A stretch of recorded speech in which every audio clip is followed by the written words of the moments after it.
श्री शिवाय नमस्तुभ्यं मित्रांनो, शिवशक्ती भक्तिपथ या चॅनलवर आपले स्वागत आहे. नमस्ते मित्रांनो, आज आपण पाहणार आहोत गणेशाचा प्रसिद्ध मंत्र वक्रतुंड महाकाय. वक्रतुंड महाकाय सूर्यकोटी समप्रभ निर्विघ्न कुरु मे देव सर्वकार्येषु सर्वदा.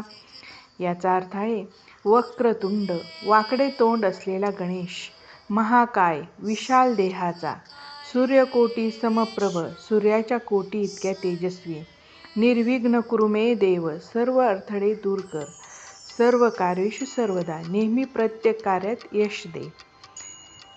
याचं महत्त्व असं आहे, हा मंत्र म्हटल्यास कार्य यशस्वी होते आणि अडथळे दूर होतात. फक्त श्रद्धा आणि भक्ती महत्त्वाची आहे. तर मित्रांनो, ह्या मंत्राची कृपा अनुभवायला विसरू नका. श्री गणेशाची कृपा सदैव आपल्यासोबत राहो. श्री शिवाय नमस्तुभ्यं. हर हर महादेव. गणपती बाप्पा मोरया. मंगलमूर्ती मोरया. आवडल्यास लाईक करा, शेअर करा, सबस्क्राईब करा.